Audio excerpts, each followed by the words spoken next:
Training करवाते हैं कि उनको क्या साफ सफाई के बारे में पता है। होता क्या है ना, हम सब किचन में काम करते हैं। अब आपको पता है आपके घर पे भी कोई आके खाना बनाता होगा, या आप अपने कुक्स को भी देखते होते हैं, तो वो उनका ये एरिया होता है। उन्होंने एक बार सुबह हाथ धोए, फिर सारे दिन में पता नहीं कितनी बार हाथ धोए नहीं धोए। उनको लगता है कि हम ये संभाल रहे हैं, हमें पता है, हमने जैसे बनाया है, कोई नहीं बीमार होगा। लेकिन अगर मक्खी आ रही है, वो बैठ जाती है, हवा चली, कुछ दूर मिट्टी आ रही है, ये जो छोटी छोटी साफ सफाई की जो बातें होती है हमें ध्यान रखना है। पर्टिकुलरली गर्मी के दिनों में या बारिशों के दिनों में, जब हम नॉन वेजिटेरियन फूड जो होता है उसको अगर रख लेते हैं, कोई भी मांस मच्छी या चिकन को रख लेते हैं और उसको सामने रखते हैं, तो फिर हमारा जो खाना है वो खराब होने के उसमें चांसेस हो जाते हैं। तो हमें ये देखना है कि हमारा जो खाना है उसको किस तरह से संभाल के रखें। तो उसके लिए जो ट्रेनिंग होती है उसको हम फर्स्ट टाइप ट्रेनिंग कहते हैं। नेक्स्ट, एक हाइजीन रेटिंग का हमारा प्रोग्राम होता है। हाइजीन रेटिंग में हम ये कहते हैं कि आप लोग अपने ही किचन में जाएं जो आपके होटल या रेस्टोरेंट में है, और एक चेकलिस्ट है हमारे पास। उस चेकलिस्ट में कम से कम 20-25 बातें हैं। आप वो 20-25 बातों को देखिए, टिक मार्क करिए। आपको उसमें कोई कमी लगी तो अपने से ही पहले वो जो आपको चीज़ें कम लग रही थी या जो आपको लगा कि नहीं भाई हमारे यहाँ तो ये नहीं है, उसको पहले पूरा कर लीजिए। उसको पहले ये देख लीजिए कि वो जो सारी बातें हैं हमने उसको कर ली हैं कि नहीं। अपने यहाँ पर जो लोग हैं जो मैंने बताया उनकी फास्टैग ट्रेनिंग कर लीजिए। फास्टैग ट्रेनिंग करने से उनको ट्रेनिंग मिल जाती है कि हमने साफ सफाई कैसे रखनी है, खाना जो है बना के ढकना है, या जो मैंने आपको बातें बताई। उसके बाद आप एक हमारे ही प्रोग्राम, जो हमारा ही फूड कमिश्नर का ऑफिस है, वो लोग एक फाइनल ऑडिट करवाते हैं। जब ये फाइनल ऑडिट हो जाती है तो आपको हाइजीन रेटिंग का एक सर्टिफिकेट मिलता है। उस सर्टिफिकेट को आप डिस्प्ले करिए। आपके यहाँ जो भी लोग आएंगे उनको पता चलेगा कि आपके यहाँ जो चीज़ें मिलती हैं वो एक लेवल की हैं, एक स्टैंडर्ड की हैं। जो रेस्टोरेंट्स में हमारे हैं उसमें मेन्यू के ऊपर उसके इंग्रेडिएंट्स लिखे होते हैं। अब ये तो खाने वाले को देखना है कि मुझे किस चीज़ से एलर्जी है। नहीं, ऐसे नहीं होता है, क्योंकि जब हम आते हैं ऐसे नहीं होता है। आपको मैं बताती हूँ, कॉन्शियसनेस आप चाहे लिख देंगे। हम लोग क्या होता है, कभी कभी कोई ऐसी डिश बना देते हैं जिसमें अगर किसी को एलर्जी होगी, मान लीजिए लैक्टोज की, दूध की, तो अगर उसमें इतना सा भी दूध पड़ जाता है, मलाई पड़ जाती है, वो बंदा बीमार हो जाता है। तो मेन्यू लेबलिंग में जब हम आपको कहते हैं कि आप जो आपकी इंग्रेडिएंट्स है उसको डिक्लेयर करिए, वही तो हो जाता है ना कि एलर्जेंस जो आप उसको डिक्लेयर करेंगे कि एलर्जेंस क्या है। जिनकी लाइसेंस हमको ये करना पड़ता है, नहीं मॉडिफिकेशन के लिए, उसमें आपने पर दिन का 100 रुपया रखा है। ये अगर आपको अपना लाइसेंस मॉडिफाई करना है तो आपको वन टाइम पेमेंट 1000 रुपए का करना है, ठीक है? उसमें कोई लेट फीस नहीं होती है। अब अगर आप एक मैन्युफैक्चरर हैं, आपको अपना एनुअल रिटर्न भरना है 31 मई तक। अगर आप उसको नहीं भरते हैं तो आपका 100 रुपये लेट फीस होता है। अब हमने उसको ये किया है अगले साल से कि अगर आपने नहीं भरा है तो जो आपका लाइसेंस फी होता है उसका आपका लेट फी 5 गुना ही होगा। हमने उसको रिस्ट्रिक्ट कर दिया। पहले 100 रुपये इंडेफिनेट होता था, मतलब अगर आपने 6 महीने नहीं भरा है तो 100 रुपये पर दिन 6 महीने चलेगा। अब मान लीजिए आपका जो है लाइसेंस 5000 रुपये वाला, तो 5 टाइम्स कितना हुआ? 25,000। तो लेट फीस आपको टोटल कितना जमा करना है? 25,000, ठीक है मैम। और एक और क्वेश्चन है मेरा, जो भी हम रूल्स होते हैं ना, उनके लिए अगर आप ना एडवांस में या रूल के बाद ही हमारे साथ डिस्कस करते कि रूल्स आए हैं, ऐसे हमको पता ही नहीं चलता ये रूल्स कब आए और कब इम्प्लीमेंट। आप बताया ना। Once you segregate all these items, your food is safe, even in the chain also. Segregation, I'm answering your question. Food, acid, alkalinity, time, temperature, oxygen, and moisture. Once you relate all these things, the spoilage is very less. Hope I have answered. You have got the answer. हमने hygienic rating के बारे में बताया था, food supervisor के बारे में, तो मैं आपको एश्योर करूं कि हमारी बेहतर रजिस्ट्रेशन तीनों लेवल कर चुकी है। जिसने भी हमारे फूड सुपरवाइजर ट्रेनिंग थी, जो यहाँ पे डिपार्टमेंट है जिसके जिम्मेदार हमारे शकील रहमान साहब है, इनकी सरबराही में हमारे अभी पीछे लास्ट ईयर शायद 38 हाइजीनिक रेटिंग हुई थी, तो अल्हम्दुलिल्लाह उसमें 24 हमारे बेकर्स ही थे। तो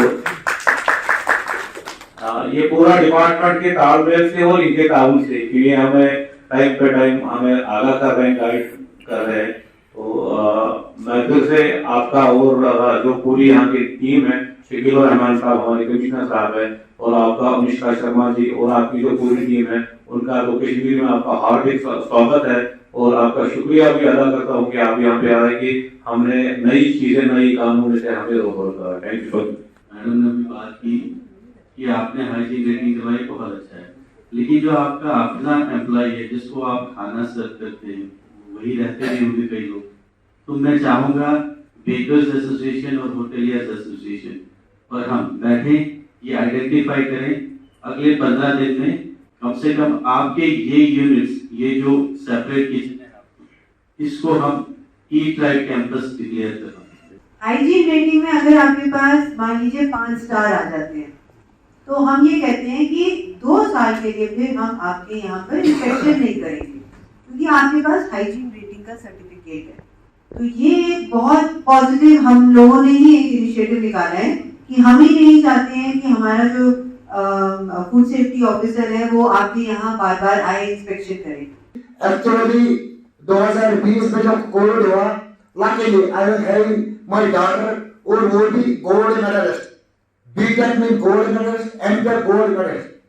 शी सपोर्टेड मी, उसने वो न्यूट्रिशन ऐड किया, खरबूज सीड्स एंड स्पाइसेस, और बनाया वो बिस्किट कोविड के दौरान। फिर हमको डिफरेंट वो रिएक्शन मिले, कोई कह रहा है झूठ है, कोई कह रहा है सच है, लेकिन हम नहीं बैठे। तो 2021 में हमने बैड फैट, जो ट्रांस फैट एसिड है, वो हमने अपनी बेटी से बाहर निकाला। And this year by the help of Mr. Yamin Nabi sir and Vijay Arora from Delhi food fortification advisor from Delhi, वो सर हमारे घर आए, they advised us to make bread। अगर ब्रेड बनाएंगे इसको सोसाइटी से फायदा है, तो हमने ब्रेड बनाई, fortified with iron, folic acid and vitamin B12। Now he has worked on an R&D because his daughter is a gold medalist. She's a food technologist and they have succeeded. देखिए, पिछले 2 साल से जो हमारा department है food safety, इन्होंने बहुत काम किया है और बहुत सारे प्रोग्राम किए, आपको इसके बारे में पता होगा। तो हमने भी इसमें as a hotel association participate किया है, क्योंकि सबसे बड़ी चीज़ है अच्छा खाना।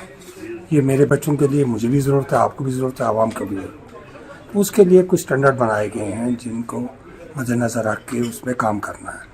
पिछले 3 साल से तो काम नहीं हो रहा था, लेकिन अब क्योंकि काम शुरू हुआ है, आज का प्रोग्राम भी उसकी एक कड़ी थी कि जो नए लॉज आ रहे हैं, जिसमें खाने वाले को पता हो कि इसमें क्या इंग्रेडिएंट्स हैं, क्या न्यूट्रिशन है, किस चीज़ से एलर्जी हो सकती है, ताकि लोग सेफ्टी मतलब सही तरीके से खाना अगर उनको चाहिए तो एक स्टैंडर्ड का मिलना चाहिए। जो आज का प्रोग्राम था वो food safety standard authorities of India ने यहाँ पे मुनक़्क़िद किया था, जिसकी चीफ गेस्ट अनुका शर्मा, जो director all India food safety standard authorities है।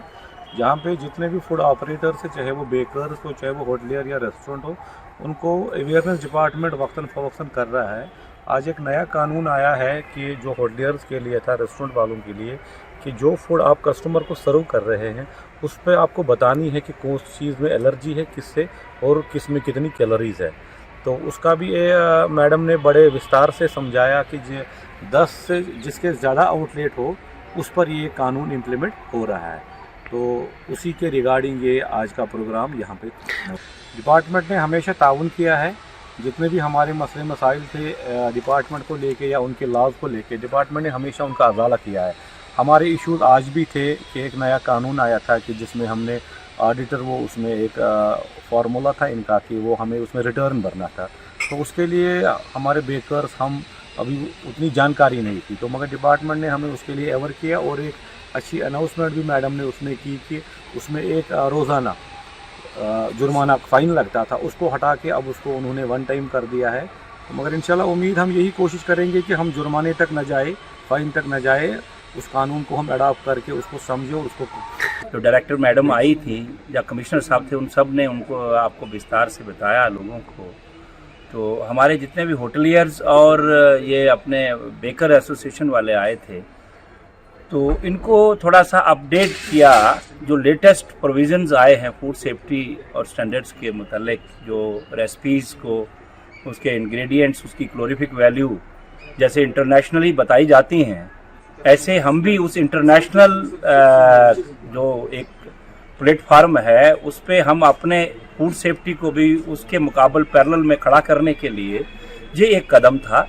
और इस कदम को, डिपार्टमेंट के इस कदम को हमारे जो ट्रेडर्स यहाँ पे आए थे, होटलियर्स और बेकर एसोसिएशन वाले, इन्होंने बड़ा सराहा है। आज का प्रोग्राम यही था कि जो पैकेज फूड खाने के आइटम होते हैं उन पे लिखा होता है कि न्यूट्रिशन वैल्यू क्या है, कैलोरीज क्या है, एलर्जेंस क्या है, लेकिन जो मेनू होता है जो होटलों में सर्व किया जाता है, वहाँ लिखा नहीं होता। अब ये मैंडेटरी बन गया है होटल वालों के लिए कि मेनू पे भी लिखे कि इसमें एलर्जेंस क्या है, कैलोरीज कितने हैं, न्यूट्रिएंट्स कितना है। बस यही प्रोग्राम था, ये था होटलियर्स के लिए। तो दूसरी बात ये हुई कि फूड फोर्टिफिकेशन के मुतालिक थी। तो फूड फोर्टिफिकेशन के मुतालिक वहाँ उन्होंने जो हमारी जो रिसेंटली हमने लॉन्च की हेलो फोर्टिफाइड ब्रेड, तो उसके मुतालिक भी बात हुई, तो हमको सराहाया गया। तो उसके लिए मैं तमाम डिपार्टमेंट का शुक्रगुजार हूँ। गवर्नमेंट को ये आवाम को बताना चाहिए कि प्लस लोग हो जहाँ भी हो वही आइटम खाने चाहिए, क्योंकि more than 70% in India are anaemic. इसलिए ज़रूरी है कि फोर्टिफाइड फूड ही हम इस्तेमाल करें।